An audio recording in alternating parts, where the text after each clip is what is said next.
gladly participate. No worries. Okay, so I will read all the question first. Okay, yeah. Later on, we will edit a little bit because the Vietnamese will be added with subtitle and stuff. For Okay. to understand. So I will read the question first, and then later on you can answer to each of them. Okay. Okay. Okay, so the part of the question that the client concerns right now that the Golden Visa program, like through real estate investment, is like going to the end now. So all of the client have the inquiry about like if the termination of the Golden program to real estate investment will affect existing investor for the renewal of the procedure or PR and citizenship application. Okay, well, that's actually a good question. When the first discussion started in February, there were some concerns regarding that with the possibility of being retroactive effect. And some changes were made during the discussion until now. And now it's absolutely clear that no, there won't be any changes or there won't be any risk of the applicants not being eligible for the renewal of the PR or for the citizenship. All the applications that are submitted successfully will be eligible for the renewal, for the PR. Of course, as long as they keep the requirements of the keeping the investment for 5 years, and for the citizenship also of taking the language tests and having a successful result. So they can rest assured that all applications submitted successfully will keep exactly the same rules with no changes. So that will be the great answer for all the investors. So there are no worry about later on, even the Golden Visa program have been closing. They will not affecting for the renewal process and also for citizenship application. Okay. Yeah, exactly. Yeah. For second, if the spouse, let's say like the family, right? If the spouse have personal reason and this not apply for the Golden Visa along with the main applicant and the family at the time of application, can they apply after like 2 or 3 years if they change their mind? Yes, this is one of the matters that was also addressed. So the applicant of the Golden Visa will still hold the right for the family reunification in 2 or 3 years, like he does for the renewal of the residence permit or for the citizenship. So all these packages of rules will be kept unchanged for the main applicant, and so for the family reunification of the other members, either the spouse or the dependents, they will always be able to apply for that. No worries. Okay. So let's say, how about the property? Because like for the property, we have to keep it at least 5 years, right? So if the spouse will not apply together with the family, and later on, like 5 years, 6 years later, the family already have like enough requirement to get the citizenship application. Do the whole family have to wait for the spouse to for 5 years later to get the same citizenship? Then they can sell the property, or they can make it when the main applicant got the citizenship. I'm sorry, I didn't understand. Can you just repeat? Yeah, I mean for the resale the property after they got the main applicant got the citizenship. Oh, well, he can resell the property after that. Yeah. So how about like at that time the main applicant already have the citizenship, right? But the spouse, because of the late application, so it got for 2 or 3 years. So the whole if he at that time, like even the main applicant cannot sell the property, right? They have to wait for the spouse to get the citizenship. Yeah, that's correct. Okay, that's correct. For the question number 3, from a lot of investor, like under the Golden Visa program, the dependent children need to be single and financially dependent at the time of application. However, because they require for like under 26, right? So after 3 or 4 years, the dependent may changing the marriage situation, or they already have a job, or that it does affect the Golden Visa card for renewal? Well, yeah, that's a question that might raise some problems. It's most advisable to keep the same status throughout the whole period of the application, meaning being able to prove the dependence. So imagine for a kid that is under 18 and is dependent, if he passes the 18, he has to prove that he will be in university, and to keep out that status until he's 26. So it's most advisable to do that and to taking into consideration the age of the current application to be able to fulfill those requirements between the 5 years. Of course, if someone is studying, imagine, and they're about to complete their studies, maybe they can extend and do the master's or the PhD, or even just do the application for them to be able to prove that they're studying. They don't really afterwards, in fact, have to be studying, but to be able to prove that, or to be receiving a monthly allowance from their parents to pay for the university. And of course, if they can get married, I won't say to the client, so postpone your marriage, but try to keep it as discreet as possible. If you are able to postpone a bit, it's better, because you really don't want to jeopardize your renewals, etc., with the sub authorities, with the immigration authorities. So it's most advisable to do the things by the book. So if you are able to prove that you're dependent, keep doing that. It's what we advise, and it's what all lawyers advise, because the status of dependence has, in fact, to be since the beginning to the renewals to the citizenship. Oh, yes, I'm gonna understand. So even those like they overage, because now for the first application they might be 25, right? And later on after 2-year renewal they might 26 or 27. It doesn't matter. Yeah, like and as soon as like they have to keep that they still like study, or have to be like still financial dependent to the family, or they still remaining single. Yeah, exactly. Okay, that's quite clear. For the question, like coming to the question number 4, like also like requires some a lot of investor. So they want to ask, like, after holding the golden visa for 5 years, if the man do not have the qualification or any ability to meet the language requirement for Portugal's, Yeah. this affect the other family member to apply for the for the nationality or not? Let's say. Well, no. Yeah, I understand the question. No, and the answer is no. So each applicant or family dependent or spouse, all of them are assessed individually. So there's no risk of, let's say, cross-contamination. Every one of them is assessed individually. So if the main applicant by any chance doesn't pass the test, the others pass, they are all able to apply. There's no risks on that side. And the same applies on the positive way. If the main applicant successfully passes the test and the others don't, the main applicant won't be jeopardized on their citizenship application, only the other one. So everything is separated, everybody is individually assessed.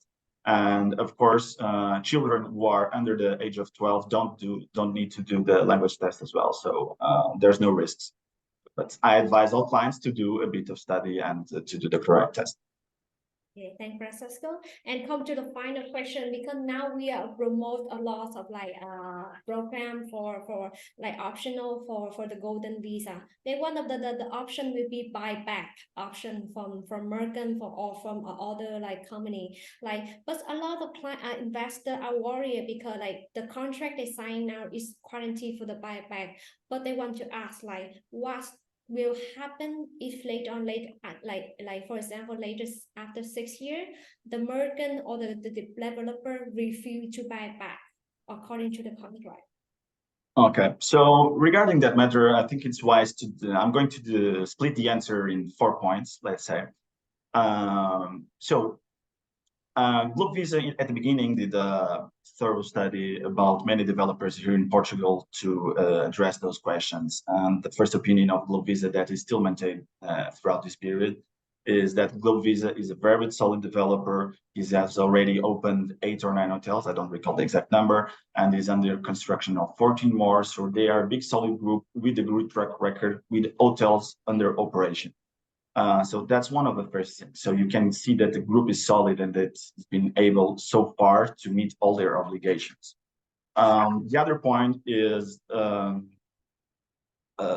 contracts are there. We have reviewed them, and it's clearly stated that Mercan has the obligation to buy back. I think this is a group so well known and with such a good reputation that they will never jeopardize one project and cross-contaminate the others. And of course, they've told us as well that they have other projects for the future that are able to guarantee the exit strategy of these products with the clients. And the other thing is, of course, in the worst case scenario that one can imagine, that not them being able to do the buyback. There's always court of law, and the contracts are there, in fact, to protect investors. So that investors are guaranteed by a Portuguese contract, by Portuguese law, and it's mandatory for them to do the buyback. So I think that the risk throughout our analysis, throughout the whole stage of this partnership that we have with them and of the successful applications, I really think that the risk is very reduced and that will not happen in the future.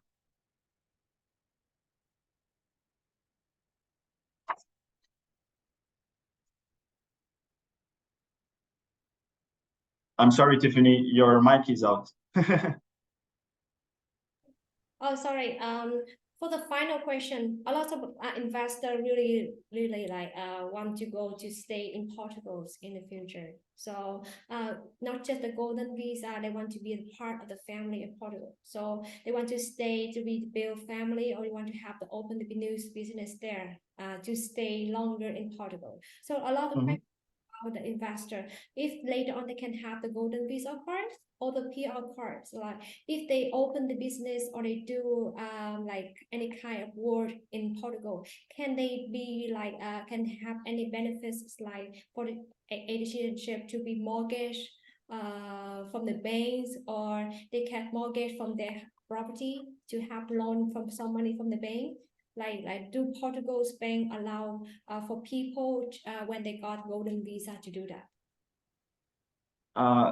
I'm sorry. So you're talking long term after they're here, and if they want to open a business here, if it's possible for them? Is it that the question? Yeah, that's the question. And yes. It's perfectly possible. So when they get residence and once they get citizenship, they're able to buy real estate, to mortgage that real estate, to open companies, to create business, they can do everything a Portuguese citizen can do. So they will have the right to also to healthcare. They're one of us, let's say. And it's pretty common for Portuguese banks to lend money for starting new businesses. And it's a process that is fairly quite easy. You just have to prove the concept of your business plan and mortgage your investment, and that's it. It's pretty simple. oh, so that's really like benefits of the client if they want to start a new life in Portugal. So yeah. And there's a lot of clients that well, some clients don't qualify for the Golden Visa, some people with lowest incomes, and one of the possibilities that they have is precisely asking a visa for business creation, and they do that and they start a business and they have been successful applications. So the Golden Visa, it's even better because usually people have more financial capabilities and are more experienced in investment. So it's perfectly fine for them to do that in Portugal. And we appreciate foreign people coming to Portugal to invest and to create business. Okay, I think that's like all the questions that we need for the meeting. For the meeting, yes. Okay, perfect. Yeah. So now I will have to end the record now, and we like start to go with the marketing team so that they can edit like and put subtitle on this so that we can use this for later. Thank for your Okay, sure. yeah. You're welcome, Tiffany. And of course, if you need to ask any other question or maybe to adjust a bit one of these answers according to your specific needs, just tell me and I'll gladly do it. Okay? One question, because like earlier I told you that I have one client who like she wants to have the Golden Visa in Portugal, but the husband don't want to because like they are big lawyer in Vietnam, so he don't want anything to mess up with the business here.